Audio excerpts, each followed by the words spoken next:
Merci, Madame Gélaval. Je souhaitais te saluer, te féliciter. Quand nous avions décidé de te mettre sur ce projet d'établissement public culturel, tu n'as pas cru et tu as fait du très très bon travail avec M. Jacques Martial. Félicitations. On peut l'applaudir. Mesdames, Mesdemoiselles, Messieurs, chers amis, chers Guadeloupéens, bonsoir. Permettez-moi tout particulièrement d'adresser un salut particulier aux représentants du Seigneur, Monseigneur. Je voudrais dire à la représentante du Mémorial Acte pour Camp Excellence, c'est pas 50 000, c'est 100 000 euros. Sinon, on ne pourra plus faire de telles manifestations ici. Garantir le rayonnement du MACT dans la Caraïbe, dans les Amériques, dans le monde. Voilà notre engagement pris envers la population, engagement qui est aujourd'hui tenu.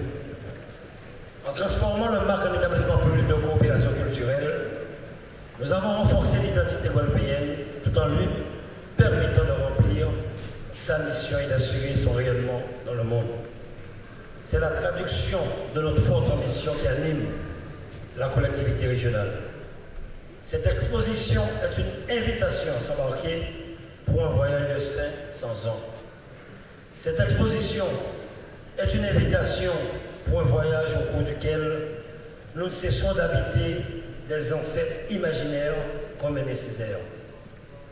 À partir du 14 septembre, cette exposition est une invitation à un voyage qui permettra d'explorer la représentation des figures noires, de considérer le sens qui leur a été donné au XVIe siècle, au XXe siècle et le préjudice historique et présent qui en résulte.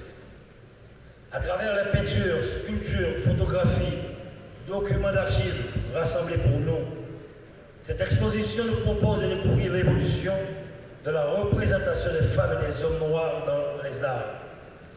L'exposition Le modèle noir de Géricault à Picasso a une histoire. Inaugurée en 2018 à la Wallace Art Gallery de la Columbia University de New York, elle a été présentée au musée d'Orsay à Paris où durant quelques mois, plus de 500 000 visiteurs ont fait un grand succès de l'histoire de cette prestigieuse institution. Le modèle noir de Géricault à Picasso s'intéresse au modèle en tant qu'individu représenté par l'artiste. Il s'intéresse également à la personne ayant valeur d'exemple et porteuse de valeur. Un de ses objectifs est de permettre aux Guadeloupéens, autant qu'aux visiteurs de passage, nous aurons bientôt la conférence internationale sur les sargasses et nous aurons peut-être une cinquantaine de chefs d'État qui en profiteront, de briser le silence et d'effacer l'oubli dans lequel ont été tenus jusqu'ici ces femmes et ces hommes, nous rappelant qu'ils n'ont jamais été de simples objets muets et passifs de l'histoire, bien au contraire. Les commissaires et les chercheurs qui ont conçu l'exposition se sont ainsi attachés chaque fois que cela a été possible à rendre leur nom et leur histoire à ces modèles oubliés du récit des avant-gardes de l'histoire moderne de l'art.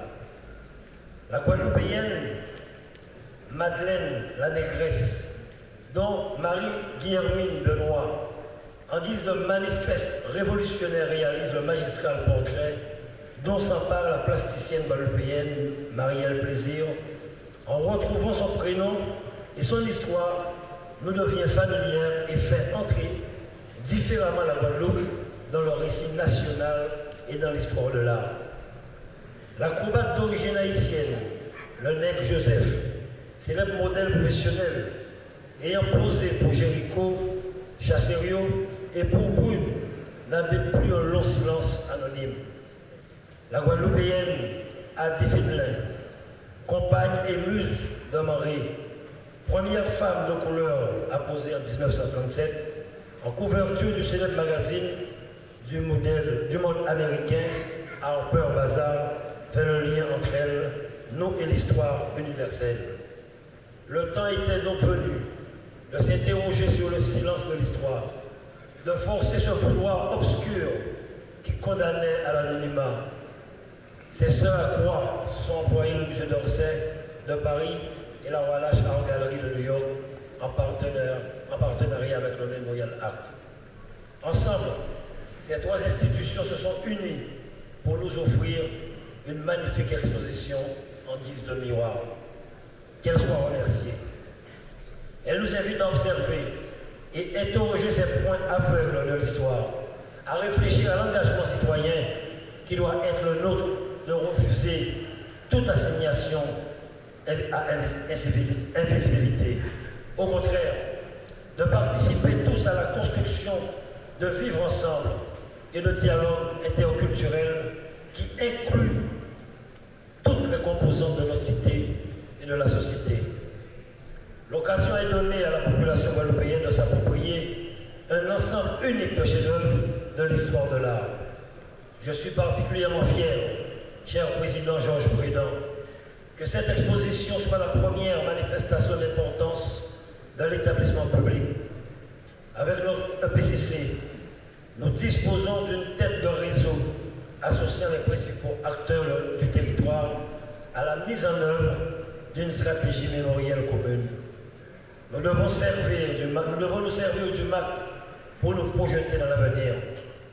Je souhaite d'ailleurs que d'autres collectivités dont les engagements en matière de politique mémorielle sont connus nous rejoignent.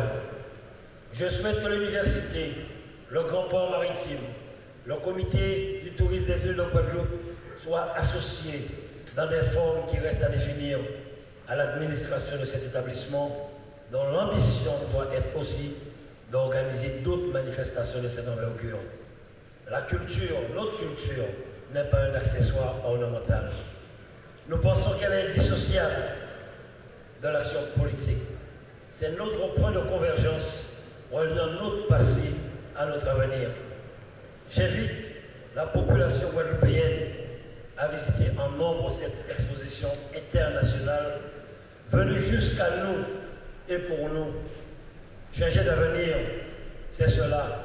C'est aussi d'avoir permis à des plasticiens guadeloupéens d'exposer pendant 1 an à Paris, ce qui nous a valu une sélection pour 3 ans, je pense qu'ils sont là, à la Biennale de Venise. Nous ne pouvons pas changer notre passé, mais nous devons décider de notre avenir. Merci à vous.